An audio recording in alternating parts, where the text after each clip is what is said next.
लग्नानंतर होईलच प्रेम या मालिकेमध्ये विजय रम्याची बाजू घेऊन पार्थशी भांडत असतो, तेवढ्यातच नंदिनी तेथे येणार आहे आणि नंदिनी त्या विजयला खणखणीत उत्तर देऊनच म्हणणार आहे की जर रम्याची बाजू घ्यायची असेल तर ती तुमच्या घरामध्ये घ्यायची लग्न झाल्यानंतर, कारण या घरामध्ये रम्याने काय काय केलंय काय नाही हे तुम्हाला काही सुद्धा माहीत नाहीये।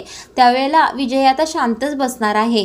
तोपर्यंत तिकडे आता काव्या आणि पार्थ मधील दुरावा वाढत आहे आणि नंदिनी आणि जीवामध्ये बाळासाठी भांडण लागलेलं आहे। इकडे आता काव्याला बाळ नको आहे आणि इकडे आता नंदिनीला बाळ हवं आहे।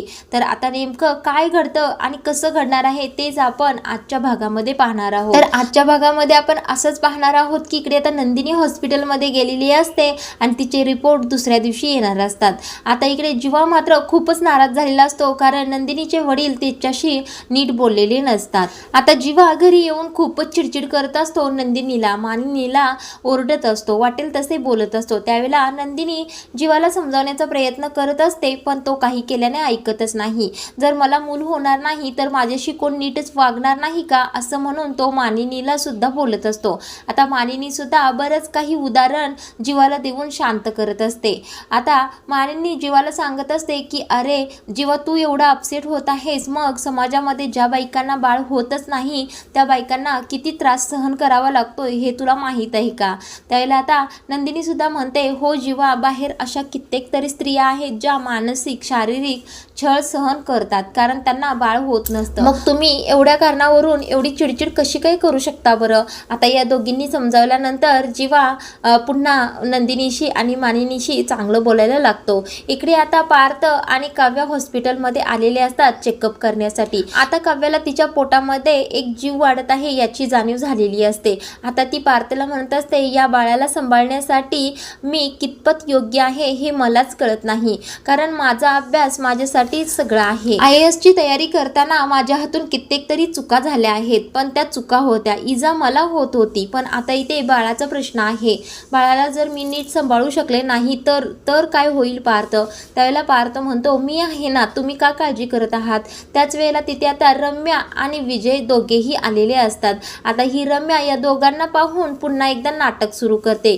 तिने विजयशी नातंच यासाठी जोडलेलं असतं की ती त्या विजयचा वापर करून घेईल। आता इकडे रम्या बाळाचाच विषय काढून विजयला विचारत असते की जर आपल्याला पुढे जाऊन मूल होणार असेल तर ते माझ्याच मर्जीने होणार। त्यावेळेला आता विजय म्हणत असतो, हो, तुझ्या पोटात बाळ वाढणार आहे तर मर्जी तुझीच असेल। आता हे सगळं बोलणं पुन्हा एकदा काव्या आणि पार्थ समोर जाऊन रम्या उघडणार असते।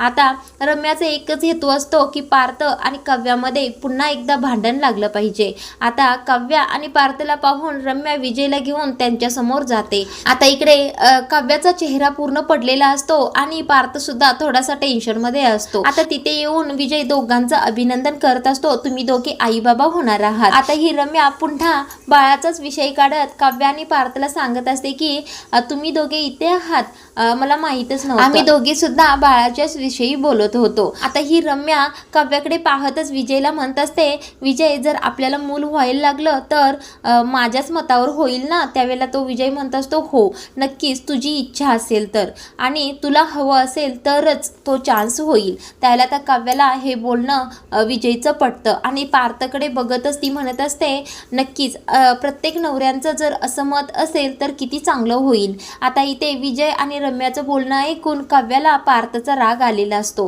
कारण पार्थ तिला आता साथ देतच नसतो। आता इकडे काव्या आणि पार्थ दोघेही घरी यायला निघतात। त्यावेळेला पार्थ आता गाडीचं दार काव्यासाठी उघडत असतो, पण काव्या पाठीमागच्या सीटवर बसते, म्हणजे काव्याला खूपच राग पार्थचा आलेला असतो। आता हे पाहून रम्या चांगलीच खुश झालेली असते। आता ती स्वतःच्या मनातच म्हणत असते, या दोघांच्या मध्ये चांगलीच ठिणगी घरात जाऊन पडणार आहे, या दोघांमध्ये जोरदार भांडण होणार हे नक्की। आता हा विजय रम्याला पूर्णपणे ओळखतच नाही आणि ती म्हणेल तसंच हा वागत असतो। इकडे आता वसुहत्या विजयला जावई मानूनच बसलेल्या असतात। आता वसुहत्यांना असं वाटत असतं की रम्याचं खरंच लग्न विजयशी व्हावं। आता इकडे वसुहत्या चेनच्या डिझाईन सिलेक्ट करत असतात, तेवढ्यातच रम्या तिथे येते। आता वसुहत्या रम्याला पाहून म्हणत असतात की रम्या, यापैकी कोणती डिझाईन तुला पसंत पडली आहे सांग बरं। त्यावेळेला रम्या म्हणते, अगं आई, चैन कोणासाठी घेत आहेस, मला तर नको आहे, माझ्याकडे भरपूर आहे। त्यावेळेला वसुहत्या म्हणतात, अगं तुझ्यासाठी नाही, माझ्या जावयासाठी मी घेत आहे.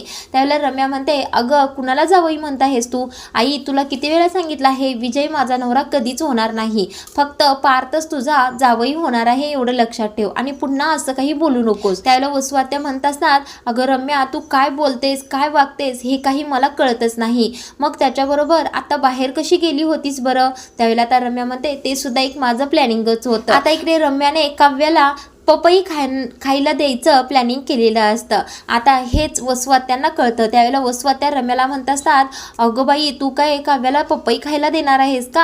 आणि तिच्या बाळाला काय झालं तर पार्थ तर तुला सोडणारच नाही. त्यावेळेला रम्या म्हणते, आई तुला सगळं प्लॅनिंग अर्धवटच माहीत असतं, ज्यावेळेला हे सक्सेसफुल होईल त्यावेळेलाच तू बोल, आत्ता बोलू नकोस. त्यावेळेला वसुआत्या या रम्यासाठी खूपच घाबरलेल्या असतात.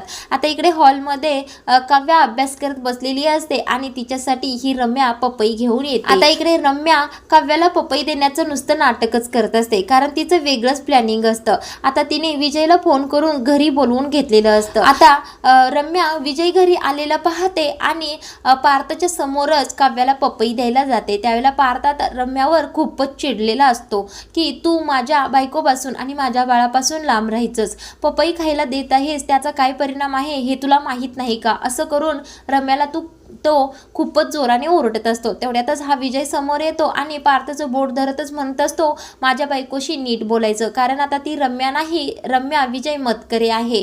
आता पार्थ आणि विजयमध्ये जोरदार भांडणच झालेलं आहे इथे रम्यामुळे, आणि हे पाहून रम्याला खूपच आनंद झालेला असतो. आता इथे काव्या काहीतरी बोलणार इतक्यातच पार्थ तिला शांत बसवतो. तर पुढील भागामध्ये आपल्याला असंच पाहायला मिळणार आहे की हा विजय पार्थला वाटेल तसे बोलत असतो. तेवढ्यातच नंदिनी तेथे येणार आहे, कारण काव्या आणि जीवाला रम्याचं वागणं सगळं खरं वाटत असतं, पण पार्थ आणि नंदिनीला ही रम्या खोटारडीच आहे याची खात्री असते.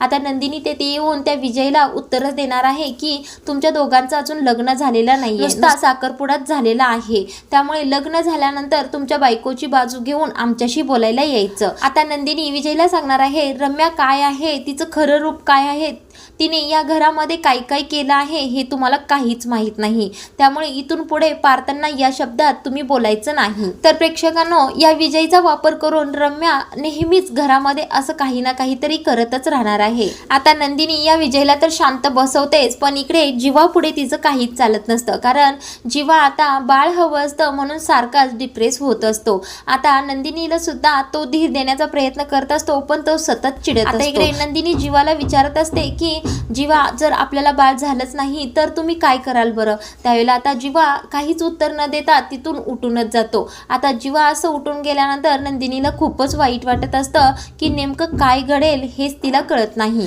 तर पुढील भागांमध्ये आता नंदिनीचे रिपोर्ट नेमके काय येतात, त्या रिपोर्ट्समध्ये काय येतं हेच पाहणं खूपच रंजक ठरणार आहे.